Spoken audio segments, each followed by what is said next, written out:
কারণ মৃত্যু থেকে তোমরা কেউ বাঁচতে পারবে না। মৃত্যুর সময় যখন ঘনিয়ে আসবে, আল্লাহ পাক রব্বুল আলামিন আমার আপনার জন্য দুনিয়াটাকে সংকীর্ণ করে দিবেন। আমরা যে দুনিয়াতে চলতেছি, আমরা যে শ্বাস নিঃশ্বাস ত্যাগ করতেছি, এর জন্য একজন ফেরেশতা নিয়োজিত আছে। আমাদের রিজিকের জন্য একজন ফেরেশতা নিয়োজিত আছে। আমরা যে হাঁটতেছি, আমাদের সহযোগিতা করতেছেন একজন ফেরেশতা। আমার আপনার মৃত্যুর সময় যখন হয়ে যাবে, এই সময় কিছুদিন পূর্বে যিনি আমাদের রিজিকের ফেরেশতা, আল্লাহর দরবারে গিয়ে বলবেন, রব্বুল আলামিন 30, 40, 50 বছর, 60 বছর তোমার বান্দাকে রিজিক জোগাড় করে দিয়েছি তোমার হুকুমে। আজকে তোমার বান্দার জন্য তামাম পৃথিবী তালাশ করতে শুরু করে দিলাম।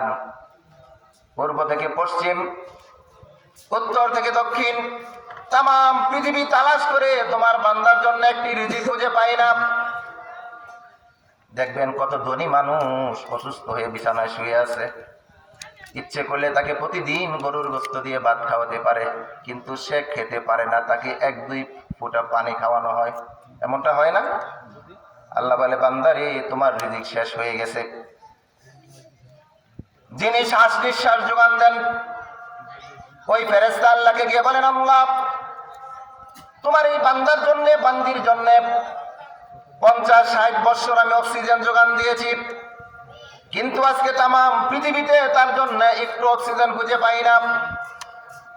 যিনি পদযুগলের ফেরেশতা, তিনি গিয়ে বলবেন, তোমার বান্দার জন্য কদম দেওয়ার মতো একটু জায়গা খুঁজে পাই না। 4 জন ফেরেশতা আল্লাহর কাছে গিয়ে অভিযোগ দিবেন। আল্লাহ বলবেন, ফেরেশতারা, আমার এই বান্দার ডিউটির জন্য তোমাদেরকে নিযুক্ত করেছিলাম, এখন থেকে তোমাদের ডিউটি শেষ, অর্থাৎ আমার বান্দার দুনিয়ার হায়াতের জিন্দেগি শেষ হয়ে গেছে। নাটাই টান লেগেছে। ঘুড়ি আকাশে উড়ে না? ঘুড়ি যখন আকাশে উড়াইতাম ছোট্ট কালে, অনেক লম্বা সুতা, 1000 ফিট উপরে ঘুরে উড়ে যেত। উপরে গিয়ে ঘুড়ি যেন এমনি ভাবে মাথা নাড়িয়ে বলতো, টাটা বাই বাই, আর আমাকে ধরতে পারবা না। সারাটা দিন ঘুড়ি উড়লো, সন্ধ্যা যখন নেমে আসলো, ঘুড়ি তো আকাশে উঠতেছে, কিন্তু নাটাই কার হাতে? মালিকের হাতে।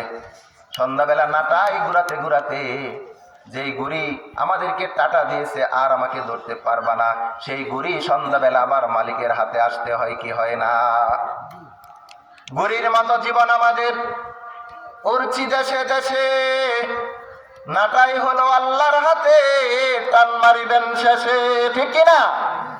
আল্লাহ যখন নাটাই টান মারবেন, পৃথিবীর যেখানেই থাকি না কেন, আজরাইলের সাথে আমাকে আপনাকে মোলাকাত করতে হবে।